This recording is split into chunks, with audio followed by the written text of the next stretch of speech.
This is the walkthrough video for the 2019 Forest River Sunseeker 2290S. The front tires should be filled to 75 psi and 80 for the rear tires. This is the side camera that is blinker activated. There are two sets of keys. The large black handled key goes in the deadbolt. This is the safest key to use, the safest lock to use whenever possible. The smaller black handled key is for the entry door here. You have the forward ignition key, the lock, unlock, and panic button for the cab, and then these are for the storage compartments, this key here. Just inside the door, the two house batteries are located inside the step. The batteries turn on and off from the battery disconnect switch here. It's this big knob.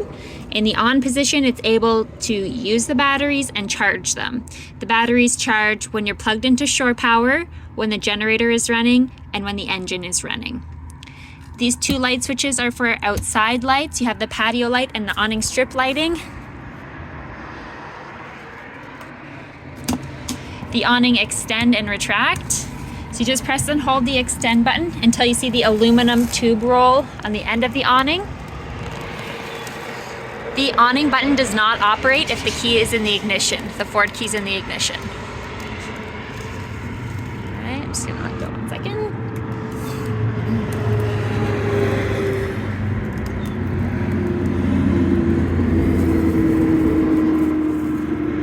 Nearly fully extended. There's the roll.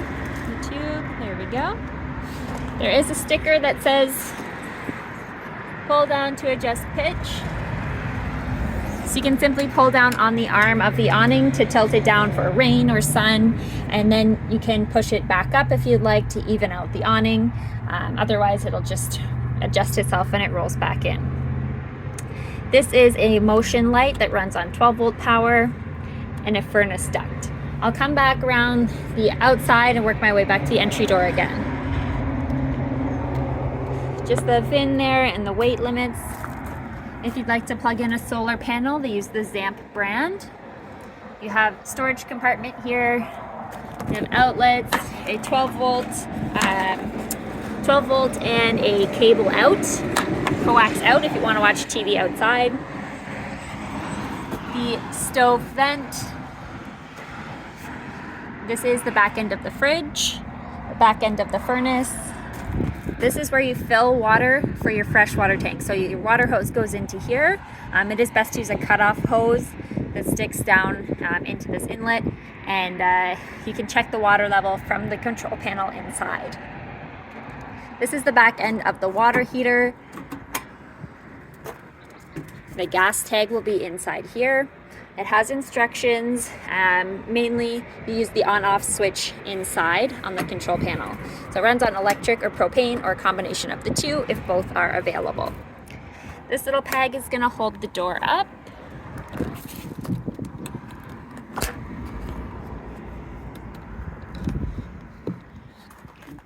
The water filter is located back in here. Right now it's full of antifreeze. So there's a plastic wrench to remove it. The water filter goes inside and you screw it back on. So once you've filled up the freshwater tank there, so that water goes underneath the bed. This is your valve right here to empty the water out straight to the ground since it's clean. The water pump is located up here, and this hose that's coiled around is for antifreeze at the time of winterizing. So you take the cap off and stick it into a jug of antifreeze, turn the water pump on, turn the faucets on, and it pumps the antifreeze throughout the unit. You have the airbag suspension here. So there's one on each side of the unit, so the other one's in the dump station compartment. You fill up the airbags every time you check the tire pressures, so weekly or the start of every trip.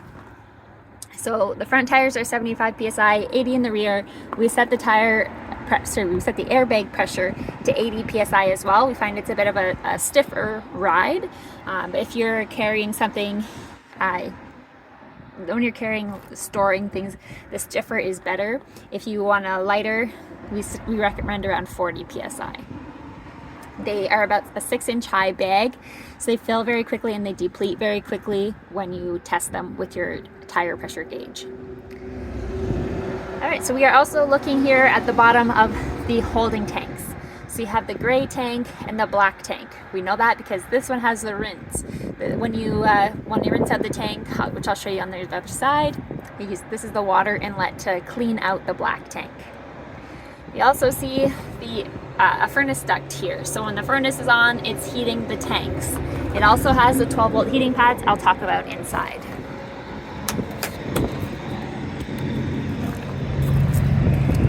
This is a blind spot radar, so it'll light up if someone is in the lane beside you. It will alarm if someone's in the lane beside you and your blinker is on. So there's quite a few accessories in here that they're passing on. So this is the 30 amp shore power cable. The side with the twisty ring is what goes into your motorhome. The white wrench right there that we see, that's for the water filter. Looks like they've got an air fill for the tires. We got propane connection for a barbecue. There's a 30 to 15 amp adapter for the shore power. They've got their hitch, wipers, some extra things, and then the sewer hose on the other side.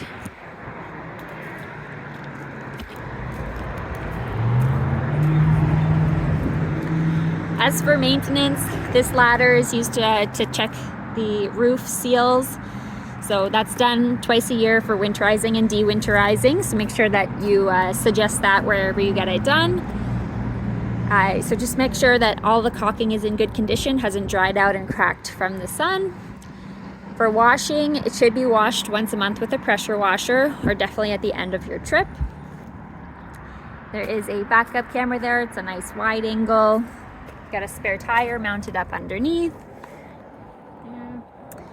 The hitch is a 7-pin connector with 7,500 pound towing capacity. That's the 7-pin. They've just got a cover on the hitch. And this is where you plug in your propane for a barbecue there. This is where you plug in for power, the 30 amp cable, the coax cable, the other blind spot radar, the sewer outlet. Just gonna have to grab the key. Driver's side has the gas fill. Propane is next. There we go. So just one full rotation to open that up. And then the gas technician fills up the propane with the yellow cap.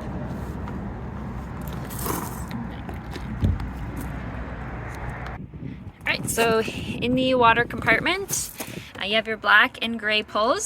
So you'll bring your sewer hose up through this white cutout here, twist it on to where the cap is now. You twist it or install it in the dump station hole or whatever the campground is, connection that they have at the campground. You pull the black tank valve first, let it all empty out, close it, pull the gray valve, let it empty out. If you notice that you still have fumes inside or the end of the season and you want to rinse out your tank, that's when you're going to use the black tank flush.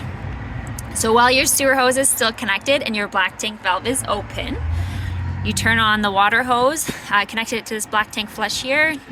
The last step is to turn the water on. So it'll rinse out the tank as a flush. This is just a little light here if you're using it at nighttime.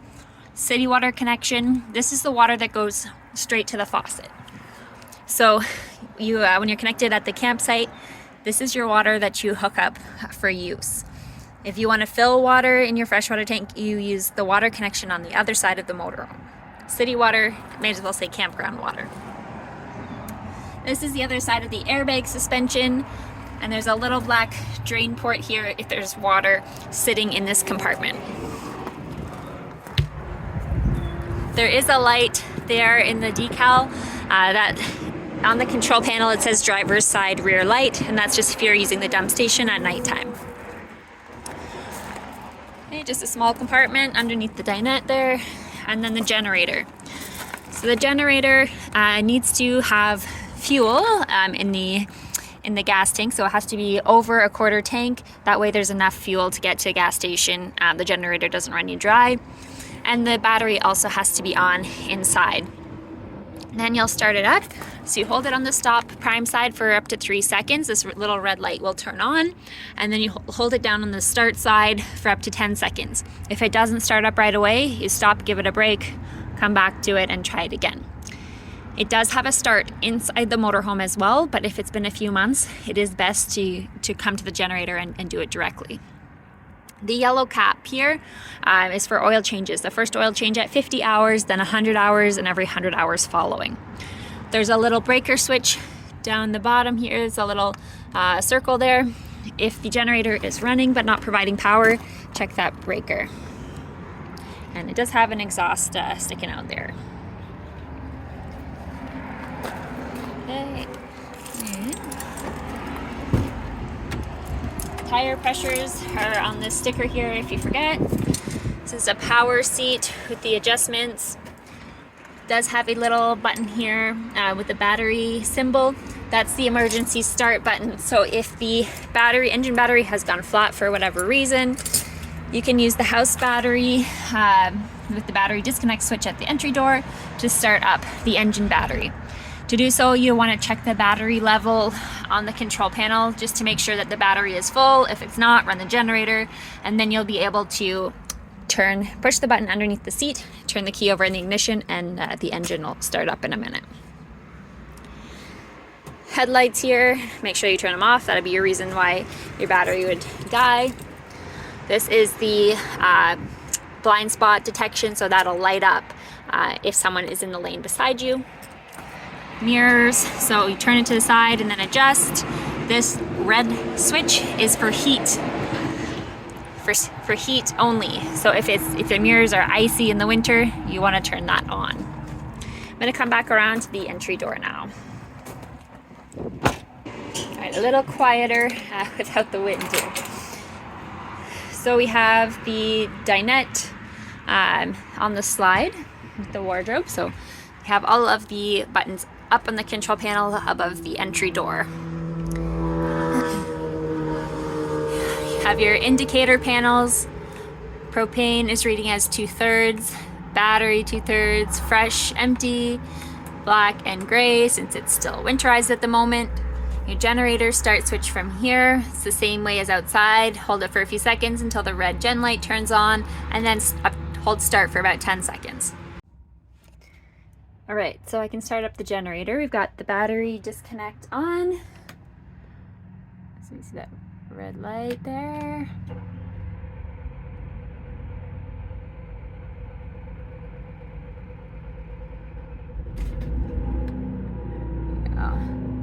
So it's currently at 5.5 hours. It does take about 2 minutes for the power to transfer, and we'll know it's transferred when the microwave beeps. So just continuing the Arctic package 12-volt heating pads on the holding tanks. It's you turn on the switch around 10 degrees Celsius. It'll turn on as it needs to and off once it has warmed up. That beep was the microwave to let us know the power has transferred for 30 amp. These are light switches just for inside. The slide out controls. So make sure your parking brake is set and engine is running before operating the slide. So the engine is not on, we'll have to do that. This is the light over the dump station outside. You have your main stereo here. They've got a Blu-ray player up in the top there, and then the TV. So we've got some outlets, sink stove. So the stove, you turn on this light, and then you press the knob into the flame, and that's how you turn on the burners. It's also a convection microwave oven. The fridge, your fridge freezer, so your temperature setting just slides there. If you are gonna stop using the fridge, you make sure that the doors are left open, so you can put a towel in there, or if you can find a clip to keep the doors from closing. To operate the fridge, it's pretty simple. On and auto, it'll use electric if it can, or it will switch over to gas once there is no more power. If you notice that the check light comes on quite a few times, just turn it off and back on again. you turn around this corner, the thermostat is here. So you can turn the air conditioning on. There's a purple power button. All right, so cool. We've got AC set already for 72 degrees. It's going through the main AC and then through these vents. So there is a blast cool function. It's open right now for the air to come down this way, and then, sorry, open now. And close it to go through the vents. All right, then for other modes, you can put it to heat, to use the furnace. The propane has to be on, and the battery has to also be the proper temperature as well. If it's too warm outside, the furnace won't turn on. Light switch for the bedroom, should have had that on. This is a TV back here, 12 volt power as well. Just have a simple ceiling roof vent there. You have to close it before you drive, or if it's raining. Same thing for the bathroom ceiling roof vent, sorry. Breaker switch is at the foot of the bed. Carbon monoxide detectors down here as well. If the battery is low, this will alarm. It will panic alarm just because it's not sure. It doesn't have enough battery to detect if there is something at fault. USB detectors, USB chargers, excuse me, and you can put your phone inside the netting. GFI outlet in the bathroom area. Simple foot flush toilet, motion light just turned on. Make sure you have the glass door shut before you drive. Pretty simple in here, just a little fan. There is a power fan with cover right here. So just pull down the knob and twist as it says, and then you have the speed settings with the buttons there. So turn the AC off, turn the generator off. All right, so smoke detector up on the ceiling. We'll get the slide out. Just gonna grab the key.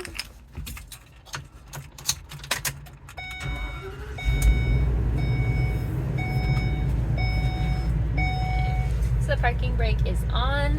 Just that pedal right there. And I'm gonna press and hold the slide button. You watch through the mirror to make sure the slide's not gonna hit anything, and also that the trim is going to meet up with the wall. It is best practice to make sure that the driver's seat is leaned forward. If you're reclined a lot while you're driving, it could hit the trim. And when you bring the slide in, you want to make sure that the floor is cleaned. All right, so it just stopped there. Okay, the amount of space that we have in here, and then we'll just bring it back in.